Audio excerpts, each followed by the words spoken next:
Hello dear students, class 11 के atomic structure chapter के अंदर photo electric effect, black body radiation, Planck quantum theory में पिछले lecture में मैंने आपको बता दिया था।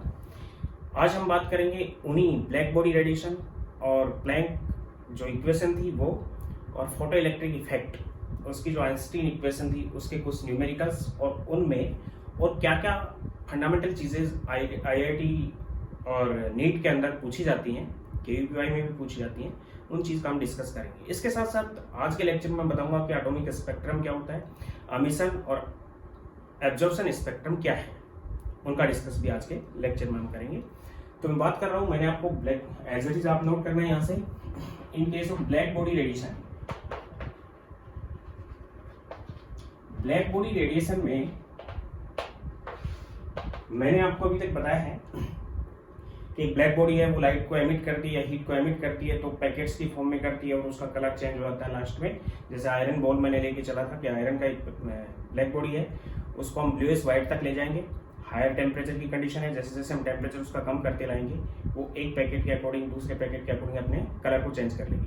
लेकिन जो एमिटेड लाइट होगी वो कौन कौन से कलर की बताई मैंने, रेड कलर की होगी, वहाँ पे डल रेड हो सकती है, या फिर येलो हो सकती है, ऑरेंज हो सकती है, या फिर ब्लू हो सकती है। कौन सी नहीं होगी, ग्रीनिश जो लाइट होती है, ग्रीन जो लाइट होती है बीच में आ गई, विबग्योर, वायलेट तो हटा दिया हमने, इंडिगो हटा दी, इंडिगो को ब्लू में शामिल कर लिया, BGYOR होता है, तो वहाँ पे वो सारी चीज़ें होती हैं। लेकिन क्या नहीं होता, ग्रीन इरेडिएशन नहीं होता ब्लैक बॉडी से। दूसरा एक तो कंडीशन ही होगी, ग्रीन लाइट का इरेडिएशन ब्लैक बॉडी से नहीं होगा, वो नोट कर ले यहाँ पे। सेकेंड, मैंने आपको बताया था कि जो इरेडिएशन हो रहा है उसमें लैम्डा वेवलेंथ और intensity of irradiated means emitted light की इंटेंसिटी और लैम्डा के बीच में जब हम ग्राफ प्लॉट करते हैं तो एक पर्टिकुलर टेम्परेचर पे इस टाइप का ग्राफ आता है। और इस टाइप के ग्राफ में मैंने आपको बताया था कि यहाँ पे पीक बनती है, पीक पे जो लैम्डा होगा उसको हम नाम देंगे हमें यहाँ पे लैम्डा मैक्सिमम। पीक पे जो लैम्डा होगा उसको हम नाम देंगे लैम्डा मैक्सिमम, और एक पर्टिकुलर टेम्परेचर पे होगा। यहाँ पे टेम्परेचर बढ़ा देंगे तो मैंने बताया था कि इस टाइप से होगा, टेम्परेचर बढ़ाने पे इंटेंसिटी बढ़ जाएगी, यानी कि इंटेंसिटी और लैम्डा मैक्सिमम और टेम्परेचर आपस में रिलेटेड हो जाएंगे। यहाँ पे कंप्लीट लैम्डा रिलेटेड नहीं होगा, लैम्डा मैक्सिमम यहाँ पे रिलेटेड होगा इंटेंसिटी से। तो इन 1879 जोसेफ स्टीफन ने इंटेंसिटी और टेम्परेचर के बीच में एक रिलेशन ऑब्जर्व किया कि इंटेंसिटी, कौन सी इंटेंसिटी की बात कर रहा हूं मैं, एमिटेड जो लाइट है उसकी intensity which is directly proportional to absolute power temperature power 4, यानी टेम्परेचर की 4 पावर की डायरेक्टली प्रोपोर्शनल होती है। टेम्परेचर अगर बढ़ाएंगे तो इंटेंसिटी उसकी 4 पावर के अकॉर्डिंग चेंज हो जाएगी। प्रोपोर्शनलिटी की साइन को ओपन करेंगे तो intensity which is equal to K into T power 4 and K is Stephen constant.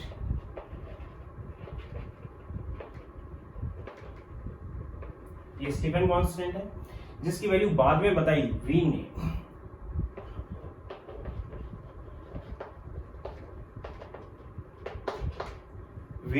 Wilhelm Wien के according in 1893 that K is equal to 5.67 observe हुआ है बार बार एक्सपेरिमेंट से, into 10⁻⁸ watt metre inverse to kelvin power -4, kelvin power -4, यानी kelvin यहाँ पे आएगा, टेम्परेचर की पावर 4 था तो -4 तो इससे कैंसिल हो जाएगा, वाट इंटू मीटर। मींस जो इंटेंसिटी आ गई वो किसके इक्वल होगी, intensity is equal to emitted power in watt divided by area. कौन सा area, surface area in metre square. ये इंटेंसिटी होती है। इनकी इंटेंसिटी क्या होती है, इंटेंसिटी होती है number of photons bombard on unit surface area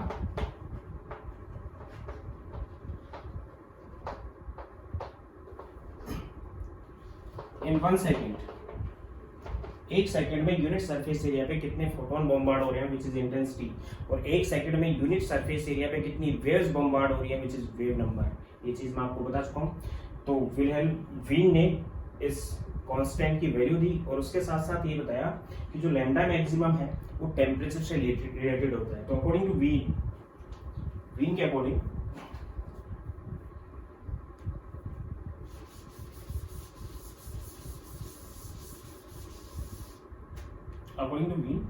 lambda maximum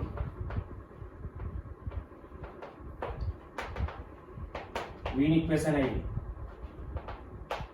is directly proportional to 1/T, temperature के इनवर्सली प्रोपोर्शनल होता है। मैक्सिमम जो लैम्डा का मतलब जो पीक होती है लैम्डा की, यानी कि lambda maximum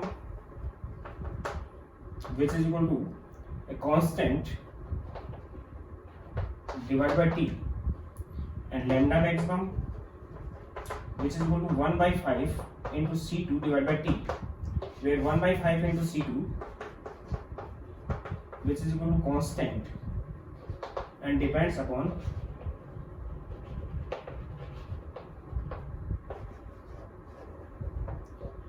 second order emission।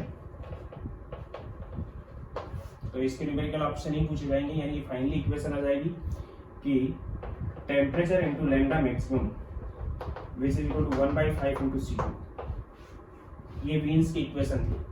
तो यहाँ पे टेम्परेचर और लैम्डा मैक्सिमम के बीच में रिलेशन है, इसकी वैल्यू आपको गिवन होगी। इसकी जो ऑब्जर्व्ड वैल्यू आई which is 1.44 into 10⁻⁻² kelvin into metre, ये इसकी ऑब्जर्व्ड वैल्यू थी। तो एक यहाँ से ब्लैक बॉडी रेडिएशन से फिजिक्स का पार्ट है, लेकिन मैंने केमिस्ट्री में एक्सप्लेन कर दिया कि स्टीफन ने ब्लैक बॉडी रेडिएशन के लिए इंटेंसिटी और टेम्परेचर के बीच में रिलेशन दिया था, और जो इंटेंसिटी के साथ साथ मैक्सिमम जो पीक बन रही थी उसमें लैम्डा मैक्सिमम किसी पर्टिकुलर टेम्परेचर पे था, वो वीन की इक्वेशन से दिया गया कि पर्टिकुलर टेम्परेचर पे लैम्डा मैक्सिमम दोनों का मल्टीप्लिकेशन एक कांस्टेंट होगा और वो इसके इक्वल होगा 1.44 इंटू 10⁻² केल्विन इंटू मीटर के इक्वल होगा। तो इसको मैं मिटा रहा हूँ। इसके बाद ब्लैक बॉडी रेडिएशन में ये चीजें और एडिशनल हैं जो आपको यूजफुल रहेंगी। इसके साथ साथ मैं फोटो इलेक्ट्रिक इफेक्ट की बात कर रहा हूँ।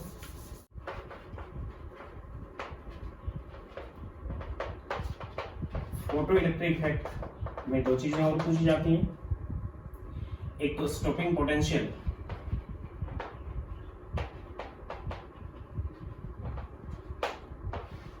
Vs,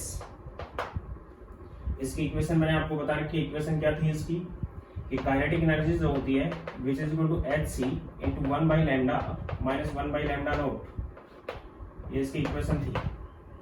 regular kinetic energy Einstein की इक्वेशन थी, जिससे हम कैलकुलेट कर सकते हैं। h प्लैंक कांस्टेंट है, c velocity of light is constant, और लैम्डा नोट क्या है, थ्रेशोल्ड वेवलेंथ है रेडिएशन की, और लैम्डा क्या है, रेडिएशन की वेवलेंथ है। यानी कि थ्रेशोल्ड लैम्डा कितना चाहिए कम से कम, मतलब लैम्डा की वैल्यू कितनी चाहिए और वेवलेंथ कितनी है रेडिएशन की, काइनेटिक एनर्जी कितनी बनेगी, उसको हम यहाँ से कैलकुलेट कर सकते हैं। तो स्टॉपिंग पोटेंशियल होता क्या है कि मैंने आपको बताया था कि एक सरफेस है, सरफेस पे इलेक्ट्रॉन बॉम्बार्ड हुए, मतलब रेडिएशन बॉम्बार्ड हुई, रेडिएशन से इलेक्ट्रॉन इजेक्ट हुआ, इजेक्ट होने के बाद उसके पास काइनेटिक एनर्जी भी होगी, यानी उसकी काइनेटिक एनर्जी है, उसके पास कुछ वेलोसिटी है। अगर हम उस इलेक्ट्रॉन को रोकना चाहें तो हम उस इलेक्ट्रॉन पे जो ट्रेवलिंग कर रहा है इलेक्ट्रॉन है उस पे एक एक्सटर्नल पोटेंशियल अप्लाई करेंगे, और मिनिमम पोटेंशियल कितना अप्लाई करें हम कि वो इलेक्ट्रॉन रुक जाए, यानी कि इलेक्ट्रॉन की वेलोसिटी 0 हो जाए। उस पोटेंशियल को हम नाम देंगे stopping potential, means minimum required external potential.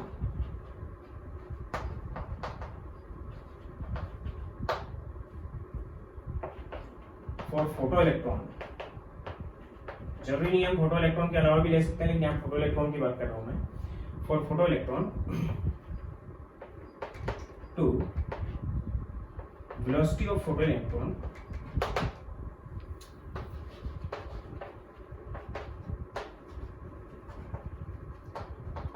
Will be 0,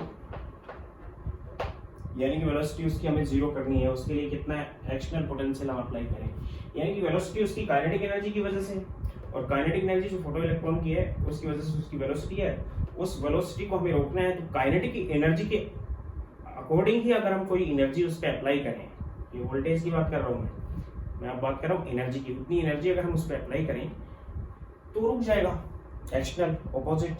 then directly proportional to VS, stopping potential के इक्वल हो जाएगी, डायरेक्टली प्रोपोर्शनल हो जाएगी। प्रोपोर्शनलिटी साइन को ओपन करेंगे, then charge of electron, is charge of electron, ये इलेक्ट्रॉन का charge है विच इज 1.6 into 10⁻19 कूलॉम और 4.8 into 10⁻10 इलेक्ट्रॉन स्टैंडर्ड यूनिट, बार बार बता रखा है इसको मैंने। Then stopping potential Vs is equal to kinetic energy of photo electron divide by E, charge of electron. यानी कि अगर इलेक्ट्रॉन है तो इलेक्ट्रॉन का चार्ज यूज कर लेंगे हम, अगर अल्फा पार्टिकल होता तो उसका चार्ज हम यूज कर लेते हैं यहाँ पे, उसको हम नाम देंगे स्टॉपिंग पोटेंशियल। यानी इतना पोटेंशियल हम अप्लाई करके उस फोटो इलेक्ट्रॉन को रोक सकते हैं। ये था फोटो इलेक्ट्रॉन। यानी कि फोटो इलेक्ट्रॉन का जो स्टॉपिंग पोटेंशियल होता है उसकी काइनेटिक एनर्जी के डायरेक्टली प्रोपोर्शनल होता है। तो ग्राफ क्या आ जाएगा इन दोनों के बीच में,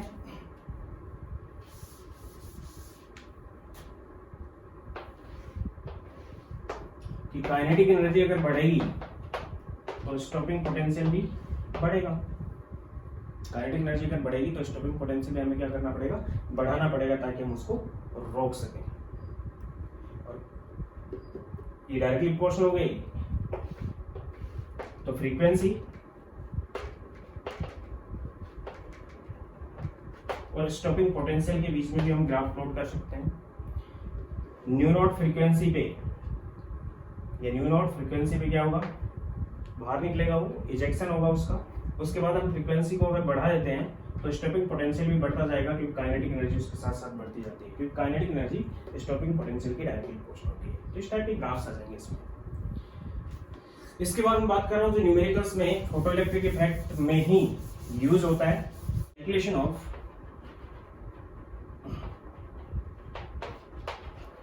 mass of photon, Einstein equation. Einstein equation है जिससे हम फोटोन का मास भी कैलकुलेट कर सकते हैं। तो फोटोन का मास कैलकुलेट करने के लिए we know that E is equal to H nu and E is equal to mc square. ये आइंस्टीन इक्वेशन थी और ये प्लैंक की इक्वेशन है।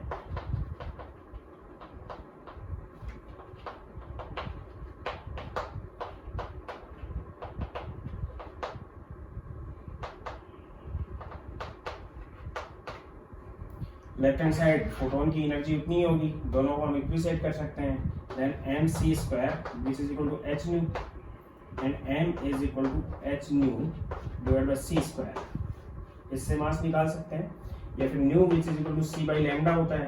Then m which is equal to h divide by c square multiply by c by lambda. एक c से एक c cancel हो जाएगा। और फोटोन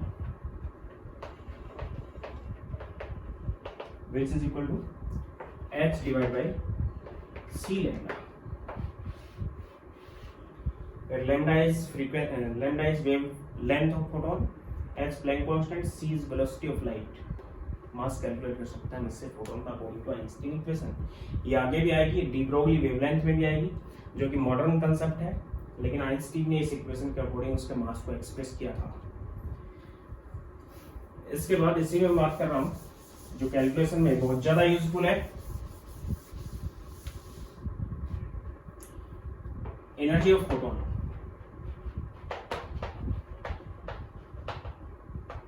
फोटोन की energy, we know that energy of photon is equal to hc by lambda,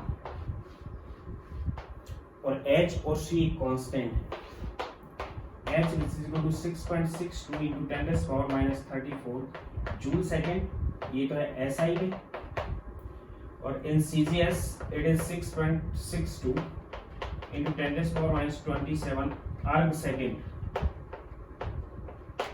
ये CGS में। C velocity of light 3 into 10⁸ metre पर सेकेंड SI में है, 3 into 10⁻10 सेंटीमीटर पर सेकेंड CGS में है। क्योंकि 1 मीटर में 100 सेंटीमीटर होते हैं, इसलिए इसको कम करिएगा। तो डायरेक्ट एनर्जी निकालने के लिए आप इसको मल्टीप्लाई करोगे 6.62 into 10⁻34 joule second into 3 into 10⁸ metre पर सेकेंड डिवाइडेड बाई लैम्डा, जो भी आपको दिया हुआ है। किस में दिया होना चाहिए, डायरेक्ट इसमें पुट कर दोगे आप। इस कंडीशन में lambda is in metre, lambda किस में होना चाहिए यहाँ पे, मीटर में। तो एनर्जी किस में आएगी, जूल में आएगी। अगर इसको हम सेंटीमीटर में ले रहे हैं तो E is equal to 6.62 into 10⁻34 34 की जगह 27 आ जाएगा, क्योंकि सेंटीमीटर में ले रहे हैं तो इसकी अर्ग वैल्यू हो जाएगी वो CGS में, इंटू 3 इंटू 10⁻10 मीटर पर second divided by lambda, lambda जो भी था उसको अपने यहाँ पुट किया। मीटर को जैसे ही सेंटीमीटर में बदलोगे तो 100 से उसको मल्टीप्लाई कर दोगे। उस 100 से इस 100 को मैंने कट कर दिया तो यहाँ पे 8 ही रख दिया, एंड लैम्डा डायरेक्ट पुट कर दिया हमने। यहाँ पे जो एनर्जी आएगी वो अर्ग में होगी, और लैम्डा जो पुट किया आपने सेंटीमीटर में पुट किया है। इसी टाइप से इन दोनों को मल्टीप्लाई करके और एनर्जी को हम इलेक्ट्रॉन वोल्ट में भी ले सकते हैं।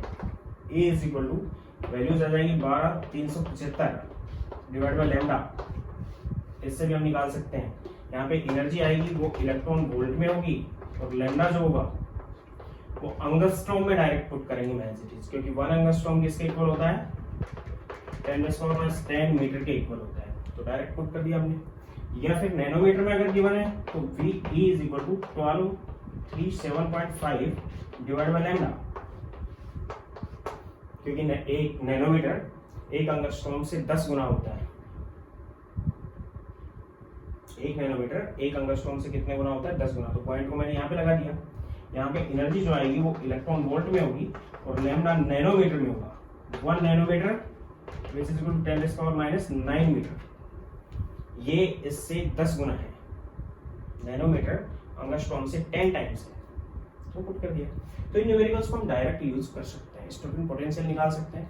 अब रही बात ये कि स्टॉपिंग पोटेंशियल आपको गिवन है और आपको कहा कि फोटो इलेक्ट्रिसिटी फोटो करंट कितना होगा, तो पोटेंशियल को V is equal to IR से हम उसका करंट भी निकाल सकते हैं। तो एक दूसरे से सब चीजें रिलेटेड है। अब मैं इसमें एक न्यूमेरिकल की बात करता हूँ। सपोज करो कि आपको गिवन है कि lambda naught of metal is this 200 nanometre. एक मेटल का लैम्डा नोट है, मींस इस लैम्डा नोट उसकी थ्रेशोल्ड वेवलेंथ है, इससे वो उसका फिक्स है ये मेटल का। Radiation lambda is 150 nanometre, 200 nanometre है, उससे कम लैम्डा का दिया, मींस उससे ज्यादा एनर्जी की रेट दे दी हमने, तो वहां से इजेक्शन भी होगा और फोटो इलेक्ट्रॉन काइनेटिक एनर्जी भी रखेगा। Bombard on surface then kinetic energy is x, तब काइनेटिक एनर्जी कितनी है, x है। Calculate the lambda of radiation, दूसरी रेडिएशन का हमें लैम्डा कैलकुलेट करना है, जिसका अगर उस सरफेस पे हम बॉम्बार्ड कर दें then kinetic energy is 2x, जब काइनेटिक एनर्जी 2x हो यानी इससे दुगनी काइनेटिक एनर्जी मिले, उसका लैम्डा क्या होगा। या फिर हम ऐसी रेडिएशन उस पर बॉम्बार्ड करें जिससे काइनेटिक एनर्जी फोटो इलेक्ट्रॉन की 3 टाइम्स हो जाए, उसका लैम्डा क्या होगा। तो एक इक्वेशन थी आपके पास, क्या है, पहली वाली इक्वेशन से हम निकाल लेंगे कि आपके पास काइनेटिक एनर्जी थी, उसका फॉर्मूला है Hc 1 by lambda minus 1 by lambda naught. तो in case of first, in case kinetic energy is x, क्या आ जाएगा ये, x is equal to Hc into 1 by lambda, lambda कितना है 150 है, 150 minus 1 by lambda naught 1 by 200, ध्यान दे लेना नैनोमीटर लेंगे हम, तो नैनोमीटर को बाहर मैंने 10⁻⁹ कॉमन ले लिया और निकाल लिया, पुट कर दिया इसको। In case kinetic energy is 2x होगी तो क्या हो जाएगा 2x which is equal to Hc by, वही नैनोमीटर में यूज कर रहे हैं तो 10⁻⁹ 1 अपॉन लैम्डा हमें कैलकुलेट करना है, और 1 अपॉन लैम्डा नॉट तो 200 ही है। या दो इक्वेशन, ये इक्वेशन फर्स्ट हो गई और ये इक्वेशन सेकंड होगी, दोनों इक्वेशन को इक्विसेट कर देंगे। इक्विसेट करेंगे तो फ्रॉम इक्वेशन सेकंड क्या जाएगा, सेकंड इक्वेशन हो जाएगा x is equal to Hc upon 2 into 10⁻⁹ 1 by lambda minus 1 by lambda naught. इस 2 को मैं इधर ले गया, इसकी लेफ्ट हैंड साइड x हो गई, इसकी भी लेफ्ट हैंड साइड x है, तो दोनों आपस में इक्वल हो गई। तो इक्वेशन थर्ड आ गई from equation first and third.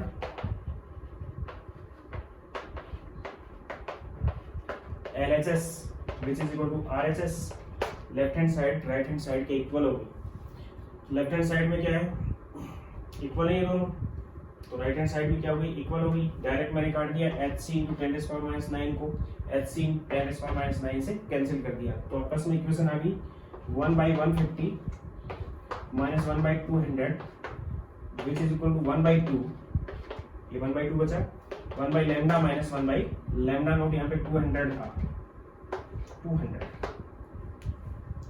LCM लेंगे तो 600 आ जाएगा, ऊपर आ जाएगा 4 - 3 which is equal to 1/2 into इसका एलसीएम लेंगे तो 200 लैम्डा आ जाएगा, ऊपर आ जाएगा 200 माइनस लैम्डा, मल्टीप्लाई कर देंगे। देन इससे आगे मैं नोट कर रहा हूं यहाँ पे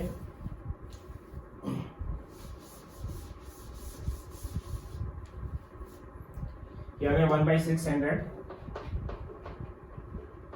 which is equal to 1/600 को 2 को भी मैंने मल्टीप्लाई कर लिया, it is 2/600 which is equal to 200 lambda, 200 minus lambda, 2 से ये कैंसिल हो गया, 300 टाइम्स 2 0 से 2 0 कर दिया हमने, तो ये आ गया 2 lambda which is equal to 600 minus 3 lambda means 5 lambda is equal to 600, then lambda is equal to 600 divided by 5 which is 120, यानी कि 2x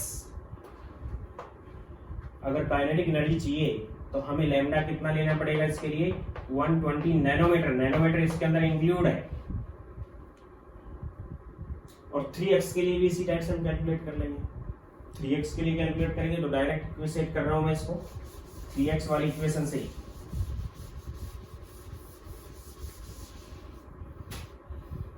यहाँ पे तो आ गया है पहली वाली इक्वेशन से, तो x is equal to HC 1/150 minus 1/200, और 3x वाली इक्वेशन से आ गया x is equal to HC/3 1/λ minus 1/200, 10⁻⁹ था, 10⁻⁹ था, वो दोनों आपस में कैंसिल हो जाएंगे, लेफ्ट हैंड साइड इक्वल है तो राइट हैंड साइड भी इक्वल होगी, HC से HC कैंसिल, डिवाइड बाय 10⁻⁹ से 10⁻⁹ कैंसिल, तो इक्वेशन आ जाएगी आपके पास यहाँ पे एलसीएम ले लिया मैंने डायरेक्ट इसका 600 ऊपर 1 आ गया which is equal to 1/3 into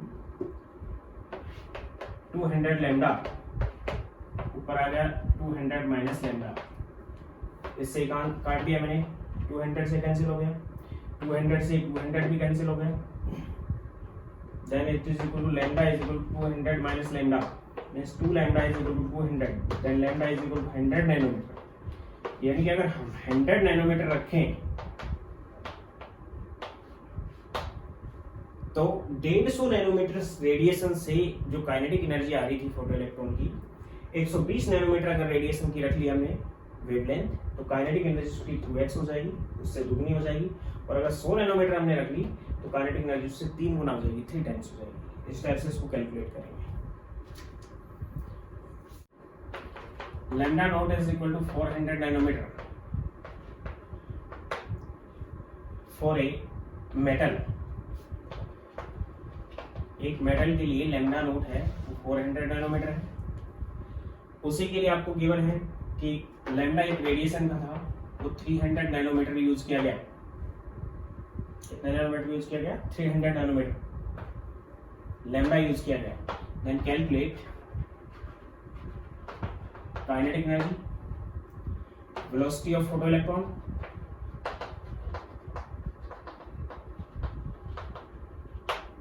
velocity of photoelectron, and also calculate stopping potential,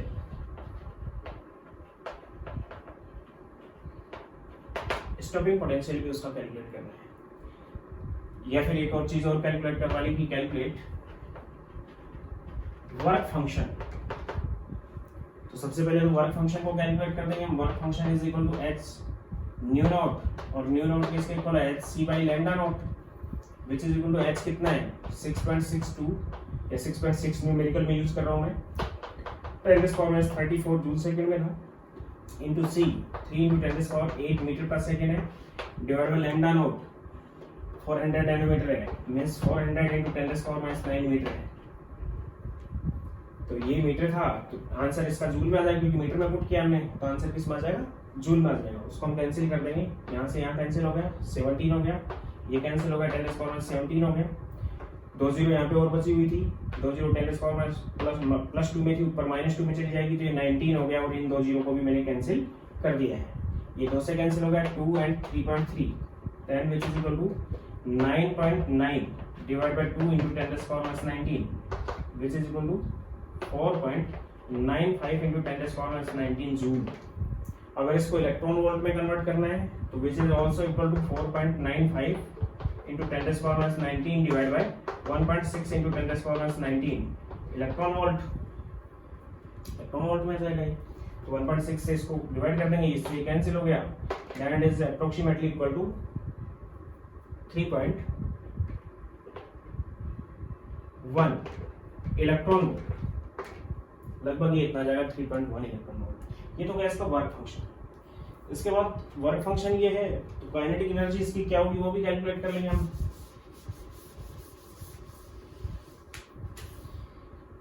lambda ये लिया गया, तो काइनेटिक एनर्जी क्या होगी, kinetic energy which is equal to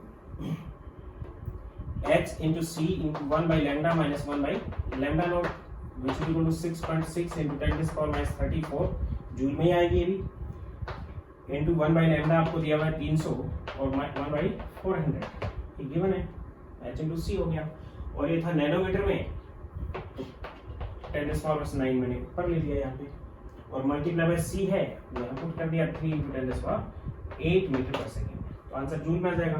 then which is equal to 10⁻9 8 और ये 17 हो गया, 6.6 into 3 into 10⁻17 ब्रैकेट में इसका एलसीएम ले लिया हमने, इसको काट दिया मैंने, ये 10⁻ क्या हो गया +17, ये -34 है तो -17 बच गया, 6.6 into 3 यहाँ पुट कर दिया, और ये एलसीएम आ गया इसका 1200, ऊपर बच गया कितना 4 - 1 3 देन 1 हो गया, then which is equal to 6.6 multiply कर दिया 8 19.8 into 10⁻17 मल्टीप्लाई 1 by 1200, 2 जीरो से इसको काट के मैंने 10⁻19 कर दिया इसको, then which is equal to 19.8 divide by 12 into 10⁻19 joule. इसको सॉल्व करेंगे हम, तो आ जाएगा 1.65 into 10⁻19 जूल, और इलेक्ट्रॉन वोल्ट में यही हो जाएगा, इसको 1.6 into 10⁻19 से डिवाइड कर देंगे, then it is 1 approximately equal to 1 electron volt, लगभग ये 1 इलेक्ट्रॉन वोल्ट की काइनेटिक एनर्जी रखेगा। तो काइनेटिक एनर्जी इतनी आ गई आपके पास 1.65 into 10⁻19 जूल। तो इसका हम क्या कैलकुलेट कर सकते हैं, वेलोसिटी भी कैलकुलेट कर सकते हैं यहाँ पे।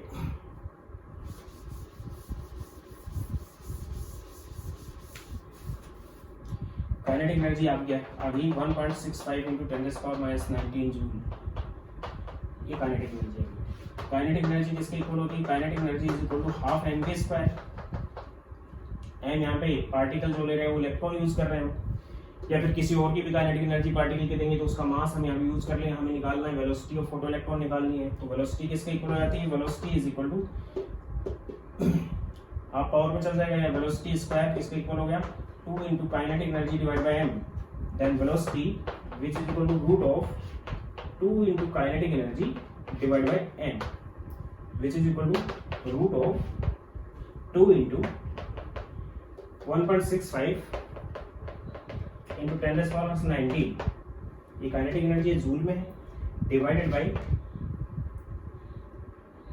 आपके पास और दिया हुआ मास, मास कितना होता है 9.1 into 10⁻31 किलोग्राम इलेक्ट्रॉन का मास होता है, मास ऑफ इलेक्ट्रॉन पुट कर दिया। देन इसको ओपन कर देंगे, ये ऊपर चला गया यहाँ पे, 10⁻12 बच गया प्लस में, उसको बाहर निकालें 10⁻6 हो जाएगा। इसको भी और ओपन कर लेता हूँ मैं, इसको कर दिया मैंने, इसका दुगना कर दिया 310 हो गया, मीन्स 3.10 होगा तो 310 इंटू 10⁻10 कर लिया मैंने और divide by 9.1 which is equal to 10⁻5 को बाहर निकाल लिया, 10 यहाँ पे अंडर रूट से बाहर निकलेगा तो 5 में आ जाएगा, एंड 310 में हमने 9.1 से डिवाइड कर दिया, तो 9 से ही अप्रोक्सीमेटली डिवाइड कर रहा हूँ मैं यहाँ पे 34,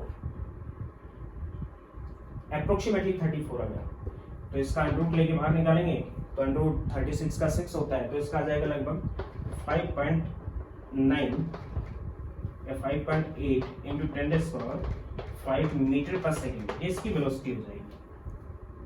वेलोसिटी आ गई। इसके बाद बात कर रहा हूँ मैं स्टॉपिंग पोटेंशियल की।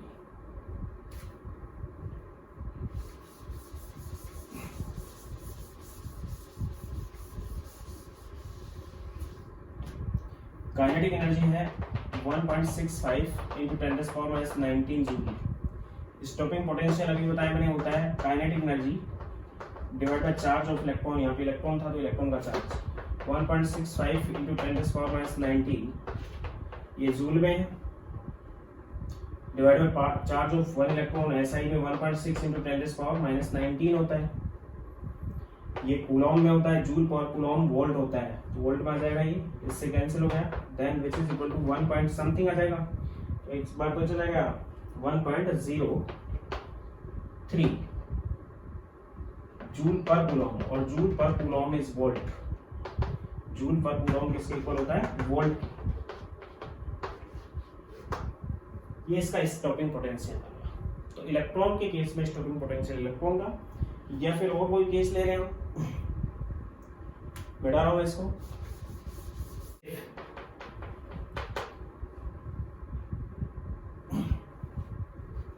अल्फा पार्टिकल की बात कर रहा हूं मैं अभी। If an alpha particle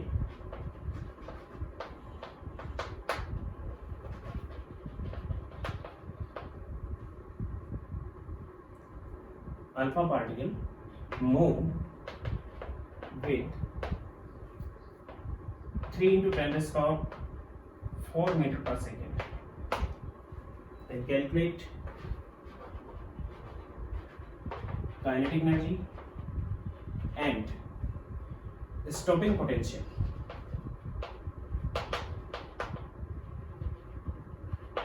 kinetic energy बतानी है इसकी और स्टॉपिंग पोटेंशियल बताना है इसका।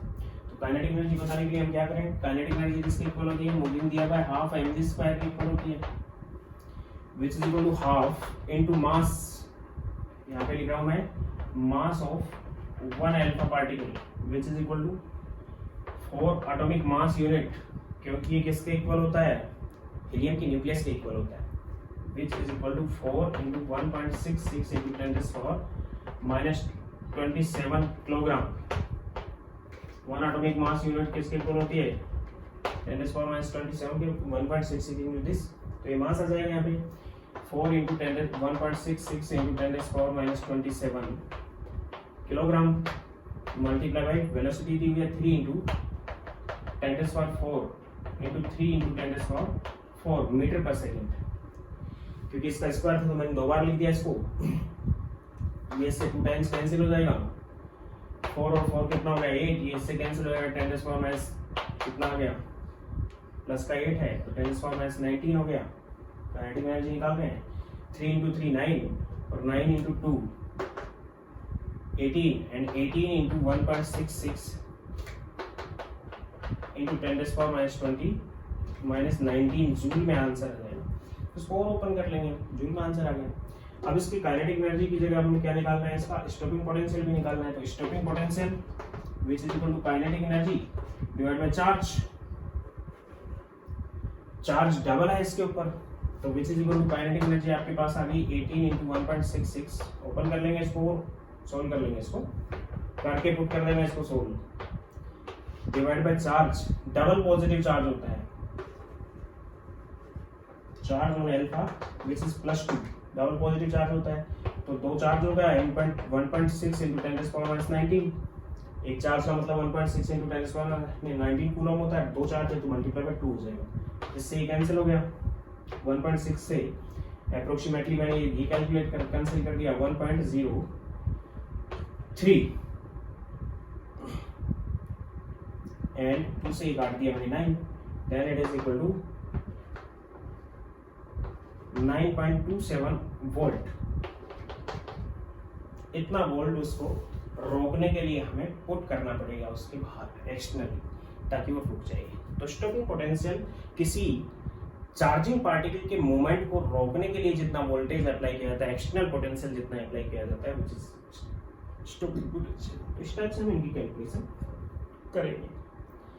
इसके बाद बात कर रहा हूं मैं स्पेक्ट्रम की, एटॉमिक स्पेक्ट्रम की। इलेक्ट्रोमैग्नेटिक स्पेक्ट्रम मैंने आपको बता दिया है कि होता क्या है। स्पेक्ट्रम क्या है? स्पेक्ट्रम मींस विजुएशन, उसकी अरेंजमेंट उसके लैम्डा के अकॉर्डिंग या फिर उसकी फ्रीक्वेंसी के अकॉर्डिंग या वेव नंबर के अकॉर्डिंग, अगर किसी लाइट को या फिर किसी रेडिएशंस के उसको हम अरेंज कर रहे हैं, और अरेंजमेंट से हमने डिफरेंट टाइप के वेव्स का नाम भी दिया, उसको हम नाम दे रहे हैं इलेक्ट्रोमैग्नेटिक स्पेक्ट्रम। अब जो मैं बात करूंगा आज स्पेक्ट्रम की, ये पार्टिकल नेचर यानी प्लैंक की जो क्वांटम थ्योरी है उसमें जो पार्टिकल नेचर उसका आ रहा है उसको एक्सप्लेन कर रहा है, यानी उसी पे बेस्ड है। अगर किसी लाइट को, विजिबल लाइट को, जिसको हम व्हाइट लाइट भी बोलते हैं, जिसमें 7 कलर होते हैं, मैं बता चुका हूं आपको, उन 7 कलर की लाइट को अगर किसी प्रिज्म से हम गुजार देते हैं, तो प्रिज्म से गुजारने में वेव थ्योरी क्या बताती है उसकी, कि जब लाइट एक मीडियम से दूसरे मीडियम में जाती है तो वो कुछ डिफ्लेक्ट हो जाती है, अपने उसको एंगल को बदल देती है, या फिर अपनी जो स्पीड है उसको बदल लेती है। स्पीड बदल रही है इसका मतलब उसका कोई ना कोई डिफ्लेक्शन एंगल होगा, और डिफ्लेक्शन एंगल होगा तो उस डिफ्लेक्शन एंगल पे मुड़ गई, वेव थ्योरी ये बताती है वो मुड़ जाएगी, ठीक है, कोई दिक्कत नहीं है।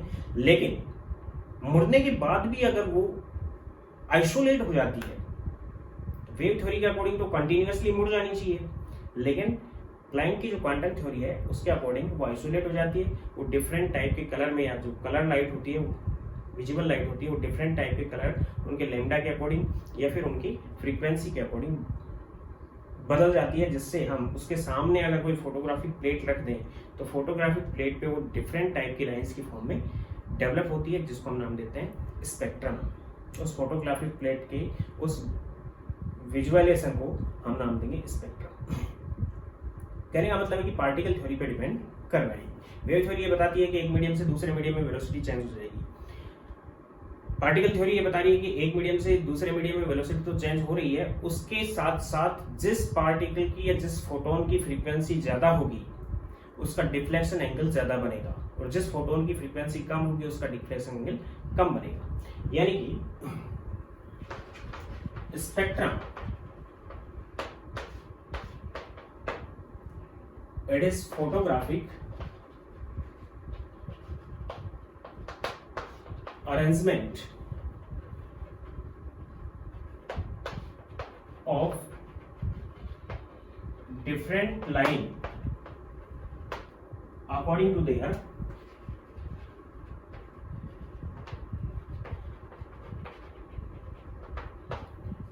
to their frequency और लैम्डा, फ्रीक्वेंसी या लैम्डा के अकॉर्डिंग उनका अरेंजमेंट है, उसको हम नाम दे रहे हैं स्पेक्ट्रम। अगर मैं बात करूं लाइट की, लाइट की एक बीम सपोज करो एक स्लिट से होके गुजर रही है, यहाँ पे हमने स्लिट लगा रखी है। स्लिट मींस एक बहुत बारीक होल है जिसमें से लाइट को हमने गुजारा है, और सामने हमने रख दिया एक प्रिज्म। प्रिज्म से लाइट इस टाइप से स्पेक्ट्रम हुई। लाइट का जो स्पेक्ट्रम बन रहा है यहाँ पे, उसमें लाइट की जो डिफ्लेक्शन एंगल आएंगे वो डिफरेंट रहेंगे इस टाइप से। यानी यहाँ पे स्पेक्ट्रम बनेगा, लाइन टाइप का स्पेक्ट्रम होगा, और लाइन टाइप के स्पेक्ट्रम से हम बता सकते हैं कि ये जो लाइट थी ये कौन सी लाइट है, वॉयलेट। VBG मीन्स V और यहाँ पे इंडिगो इसके साथ ही रहेगी, यानी VIBGYOR इस टाइप से है लाइट का अरेंजमेंट। इसका मतलब पार्टिकल नेचर से आ रही थी, इसका पार्टिकल अलग था, इसका अलग था, इसका अलग था, इसका अलग था, इन सबके अलग अलग थे, और उन सभी पार्टिकल्स ने क्या किया, अपनी उसमें चेंज किया वेलोसिटी में, और वेलोसिटी में चेंज होने की वजह से वो डिफ्लेक्ट हो गई, और इस डिफ्लेक्शन को या डिस्पर्शन को, इसको हम नाम देंगे डिस्पर्शन, इस डिस्पर्शन को फोटोग्राफिक प्लेट पे हमने ले लिया, तो यहाँ पे जो वायलेट लाइट है उसका एंगल ज्यादा बना है, क्योंकि डिफ्लेक्शन एंगल ये बनना चाहिए, तो एंगल ये ज्यादा बना है, ये उससे कम है, ये उससे कम है, ये उससे कम है, जिसका लैम्डा ज्यादा होता है उसका एंगल कम होता है, जिसकी फ्रीक्वेंसी ज्यादा होती है उसका एंगल ज्यादा होता है। यानी कि यहाँ से यहाँ तक अगर देखते हैं तो लैम्डा कैसा हो रहा है, इंक्रीज, तो डिफ्लेक्शन एंगल कैसा हो रहा है,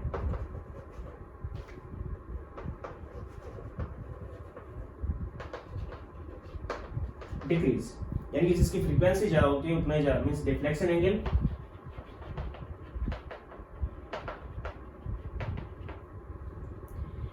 इंक्रीज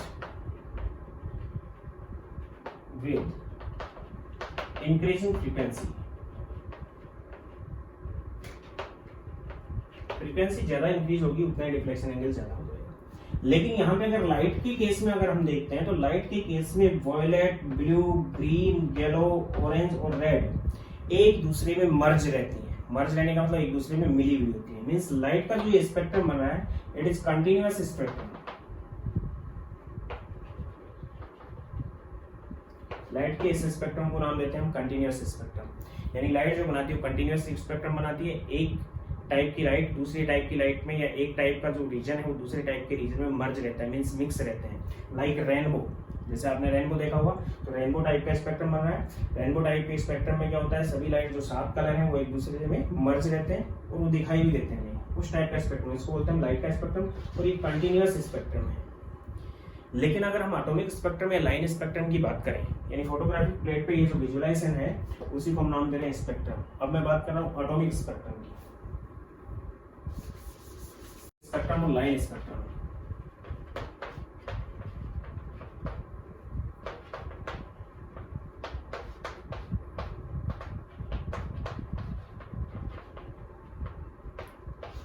सबसे पहले हाइड्रोजन में देखा गया, नील्स बोर जो बाद में आया था, ये देखा गया था 1890 के लगभग, लेकिन बाद में जो आया नील्स बोर, उस नील्स बोर ने इसको प्रूव किया कि हाँ ऐसा होता है। और इनिशियली इन हाइड्रोजन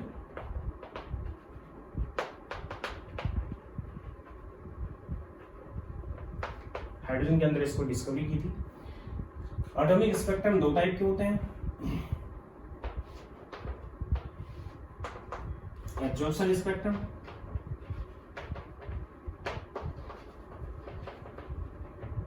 और ओमिशन स्पेक्ट्रम।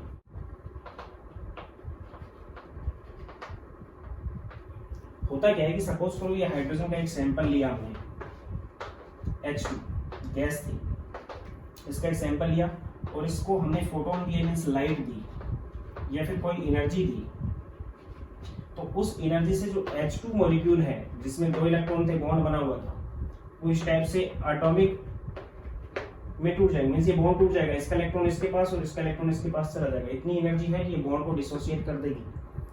जैसे ये बॉन्ड डिसोसिएट होगा तो इनके पास एक एक इलेक्ट्रॉन होंगे। अब वो एक एक इलेक्ट्रॉन आए, वो एनर्जी पहले क्या हुई, एब्जॉर्ब हुई, यहाँ पे एनर्जी एब्जॉर्ब हुई इसके ब्रेकिंग के अंदर।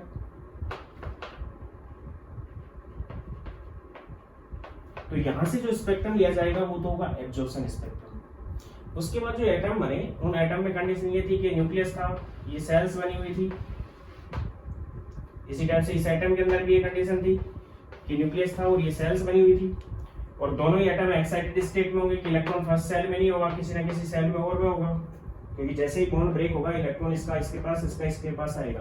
तो सेल्स अलग अलग है इसमें, तो फर्स्ट सेल में तो इजीली जाएगा नहीं ये सबसे पहले, क्योंकि इलेक्ट्रॉन कैसा होगा, एक्साइटेड होगा, उसने एनर्जी ले ली है, एनर्जी ले ली तो हायर सेल में होगा, मींस हायर लेवल में होगा, किसी भी लेवल में हो सकता है, फर्स्ट लेवल में नहीं होगा। उस कंडीशन में क्या आएगा कि जब ये हायर लेवल से अपने फर्स्ट लेवल में आएगा, उसके बाद ये हायर लेवल से फर्स्ट लेवल में आएगा, हायर लेवल से अपने फर्स्ट लेवल में आएगा, तो उस कंडीशन में ये उतनी एनर्जी को, जितना गैप है उतने फोटोन की एनर्जी को, इस लेवल और इस लेवल में जितना गैप है उतने फोटोन की एनर्जी को फोटोन की फॉर्म में एमिट करेगा, और एमिट हुई उस एनर्जी को अगर हम फोटोग्राफिक प्लेट पे लेते हैं तो वो एमिशन स्पेक्ट्रम है, और दोनों ही लाइन स्पेक्ट्रम है। यानी कि फोटोग्राफिक प्लेट पर दोनों ही केस में लाइन डेवलप होंगी। ये भी कैसा स्पेक्ट्रम है? लाइन। यानी कि अगर एनर्जी एब्जॉर्ब होती है तो जो स्पेक्ट्रम लिया जाएगा वो एमिशन एब्जॉर्प्शन स्पेक्ट्रम होगा, एब्जॉर्प्शन। और अगर एक्साइटेड स्टेट से ग्राउंड लेवल में आता है इलेक्ट्रॉन तो उस टाइम एनर्जी को रिलीज करेगा, और जब हम फोटोग्राफिक प्लेट पे उस एनर्जी को लेंगे तो लाइंस की फॉर्म में आती है, ये भी लाइंस की फॉर्म में आती है, तो दोनों ही लाइन स्पेक्ट्रम है, लेकिन ये एमिशन स्पेक्ट्रम है इस केस में। इस केस में कैसा हो जाएगा? ये एमिशन स्पेक्ट्रम। इन कंडीशन क्या हुई? कंडीशन ये हुई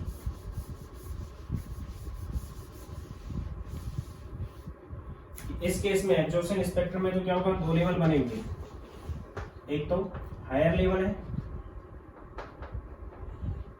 और एक ग्राउंड लेवल है, या फिर ग्राउंड लेवल या लोअर लेवल, एनर्जी लेवल नहीं है।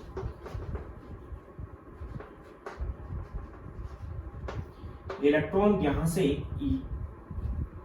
एब्जॉर्प्शन है लोअर लेवल से हायर लेवल में जाएगा, तो यहाँ की जो एनर्जी होगी वो hc/λ होगी, फोटोन की एनर्जी के इक्वल होगी। इलेक्ट्रॉन लोअर से जब हायर में जाता है तो बीच में कहीं नहीं रुकेगा, यहाँ से डिसअपियर होगा, यहाँ पे अपीयर होगा। It is quantization of electron, इसी को हम क्वांटम थ्योरी नाम दे रहे हैं। एक जगह से डिसअपियरिंग और बिना कोई टाइम गैप के दूसरी जगह अपीयरिंग, यहाँ से यहाँ पहुंच जाएगा। बीच में इलेक्ट्रॉन कहीं नहीं रह सकता, दो एनर्जी लेवल फिक्स है, उन एनर्जी लेवल्स के बीच में कहीं इलेक्ट्रॉन नहीं रुक सकता। इलेक्ट्रॉन दो लेवल्स में ही रह सकता है, तो या तो इसमें रहेगा या फिर इसमें रहेगा। अगर इस लेवल में है तो इसमें जाने के लिए वो एनर्जी को लोअर से हायर में जाने के लिए एनर्जी को एब्जॉर्ब करेगा, और हायर से लोअर में आने के लिए एनर्जी को क्या करेगा? वो रिलीज करेगा। और एक फिक्स एनर्जी का गैप हो गया दोनों के बीच में, इसलिए फिक्स एनर्जी के फोटोन को ही वो एब्जॉर्ब कर सकता है और फिक्स एनर्जी के फोटोन को ही वो एमिट कर सकता है।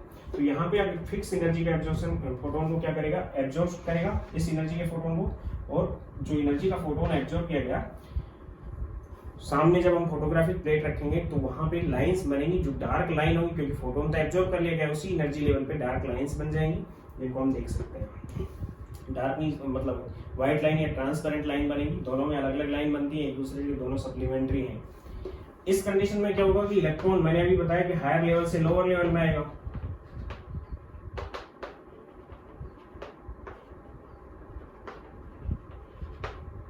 हायर से जब लोअर में आएगा तब भी वही कंडीशन है, फोटोन की एनर्जी को एमिट करेगा। Then E is equal to hc/λ, it is absorbed energy और इट इज एमिटेड एनर्जी।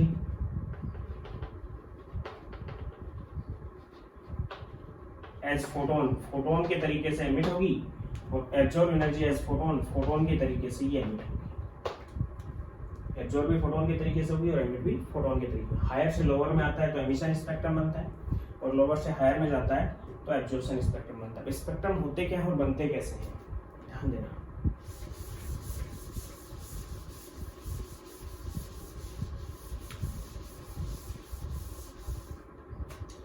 अभी मैंने बताया कि सपोज करो ये हाइड्रोजन सैंपल है, या हाइड्रोजन एटॉमिक सैंपल लिया है, सभी हाइड्रोजन यहाँ पे एटम्स की फॉर्म में है, और इस पे हमने लाइट डाली। लाइट की हमें फ्रीक्वेंसी पता थी, उसके लैम्डा पता थी क्या थे। लाइट डालने के बाद हमने सामने एक प्रिज्म रख दिया, और प्रिज्म के बाद हमने एक फोटोग्राफिक प्लेट ले ली। फोटोग्राफिक प्लेट पे लाइंस बनेंगी, ये लाइंस बनेंगी। तो लाइट की, सपोज करो लाइट के अंदर चार कलर थे, एक वॉयलेट था, एक ब्लू था, एक ग्रीन था, एक रेड था, ये येलो था और एक रेड था। सपोज करो ये 5 कलर थे। सपोज कर लेना लाइट में कितने कलर थे? ये कलर थे। तो यहाँ पे जो इसने एब्जॉर्ब की, वो सपोज करो इसने ब्लू लाइट कर ली, और सपोज करो येलो लाइट कर ली। ये दोनों लाइट इसने एब्जॉर्ब कर ली, यानी इनके फोटोन्स को इसने एब्जॉर्ब कर लिया, और वॉयलेट, ग्रीन और रेड के फोटोन को इसने एब्जॉर्ब नहीं किया। तो जो यहाँ से फोटोन बाहर निकलेंगे वो कौन कौन से निकलेंगे? यहाँ से जो एब्जॉर्ब कौन सा कर लिया, ब्लू और येलो, तो यहाँ से फोटोन कौन बाहर निकलेंगे? वॉयलेट, ग्रीन और रेड। तो यहाँ पे क्या आएगा, वॉयलेट, मैंने आपको बताया वॉयलेट की फ्रीक्वेंसी क्या होती है, सबसे ज्यादा होती है, तो वॉयलेट का डिफ्लेक्शन एंगल सबसे ज्यादा होगा, तो यहाँ वॉयलेट होगा, यहाँ पे आपके पास ग्रीन होगा, यहाँ पे आपके पास क्या होगा, रेड होगा। केवल ये ब्लू की लाइन थी, और ये तो कैसी होगी, डार्क लाइन होगी, ये भी कैसी लाइन होगी, डार्क, और ये भी कैसी लाइन होगी, डार्क, ये तीन डार्क होगी। और ये जो लाइंस बनेगी ये ब्लू के लिए, और ये दूसरा क्या लिया था मैंने, येलो, येलो के लिए जो लाइन बनी, ये ब्लू के लिए और ये येलो के लिए जो लाइन बनेगी, क्योंकि यहाँ का फोटोन यहाँ एब्जॉर्ब हो गया, तो यहाँ पे ये ट्रांसपेरेंट एब्जॉर्ब हो गया, तो ट्रांसपेरेंट लाइन बनेगी, ये लाइन भी कैसे होगी, ट्रांसपेरेंट। इसको हम एक्सरे प्लेट से एक्सप्रेस कर सकते हैं। एक्सरे प्लेट भी जो होती है, एक्सरे की जो प्लेट होती है वो एक एब्जॉर्प्शन स्पेक्ट्रम है। एक्सरे की जो फोटोग्राफिक प्लेट होती है वो एक एब्जॉर्प्शन स्पेक्ट्रम है, कि यहाँ सपोज करो मेरे हाथ है, इसके पीछे मैंने एक्सरे प्लेट लगा दी, सामने से एक्सरे बीम डाली, तो मेरे हाथ में जहां जहां पे हड्डियां हैं या बोन्स प्रेजेंट है, उस पे जैसे ही एक्सरे गिरेगी, एक्सरे वहां रुक जाएगी, एक्सरे का पार्टिकल आगे उसको क्या नहीं पेनेट्रेट नहीं कर सकता। लेकिन बाकी जहां पे बोन्स नहीं है, वहां के जो एक्सरे पार्टिकल वो पेनेट्रेट कर गए, तो पीछे जो फोटोग्राफिक प्लेट लगाया, जहां से पेनेट्रिंग हो गई एक्सरे की, वहां पे तो ब्लैक हो जाएगा, और जहां से पेनेट्रिंग नहीं हुई वहां पे वो ट्रांसपेरेंट रहेगा। और फिर उसको हम डेवलप करके देखेंगे तो हाथ की जो बोन्स हैं उसमें ट्रांसपेरेंट टाइप हमें दिखाई देंगी, वैसा ये बनेगा। इसके बाद इसी सैंपल को हमने अलग से रख दिया, ये तो कौन सा स्पेक्ट्रम था, एब्जॉर्प्शन स्पेक्ट्रम था।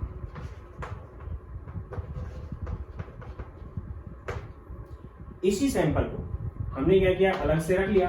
अलग से रखने के बाद इस सैंपल से निकलने वाली लाइट को देखा कि जब वो एक्साइटेड ब्लू और येलो को एब्जॉर्ब करने के बाद इलेक्ट्रॉन लोअर लेवल से हायर लेवल में चले गए, और जैसे ही वो हायर से अब लोअर में आएंगे तो फिर एक प्रिज्म यूज कर लिया हमने, प्रिज्म से फिर एक फोटोग्राफिक प्लेट लगा लिया, तो यहाँ पे दो लाइन ही शो करेंगे। कौन कौन सी दो शो करेंगे, जो ये दोनों यहाँ पे एब्जॉर्ब कर ली थी। एक तो कौन सी लाइन थी, येलो, और एक कौन सी लाइन थी, ब्लू। ये दो लाइन यहाँ पे शो करेंगी, यानी एक एक्सरे या फिर एक नेगेटिव है। फोटो हम बनवाते हैं तो फोटो के अंदर एक नेगेटिव बनता है, एक पॉजिटिव बनता है। फोटो खींचने पे पहले नेगेटिव बनता है, उस नेगेटिव से हम पॉजिटिव बनाते हैं, तो ये नेगेटिव बन गया। इसकी फोटो अगर लेंगे तो ये पॉजिटिव हो जाएगा, यानी ये दोनों कैसे होंगे, डार्क, और जहां पे यहाँ पे एब्जॉर्प्शन था वहां पे ट्रांसपेरेंट लाइंस हो जाएंगी। कहने का मतलब है कि एब्जॉर्प्शन स्पेक्ट्रम और एमिशन स्पेक्ट्रम एक दूसरे के सप्लीमेंट्री हैं। ये फोटो का नेगेटिव है और ये उस फोटो का पॉजिटिव है, यानी फोटो के नेगेटिव से ही हम पॉजिटिव बना लेते हैं। तो नेगेटिव से पॉजिटिव बनाते हैं, नेगेटिव में बिल्कुल ऑपोजिट दिख रहा है, जहां पॉजिटिव के अंदर डार्क होता है और नेगेटिव में ट्रांसपेरेंट होता है, और जहां पॉजिटिव के अंदर व्हाइट होता है वहां नेगेटिव के अंदर डार्क होता है, बिल्कुल ऑपोजिट होता है। तो एक दूसरे एक तो एब्जॉर्प्शन स्पेक्ट्रम है और एक कौन सा स्पेक्ट्रम है, एमिशन स्पेक्ट्रम है।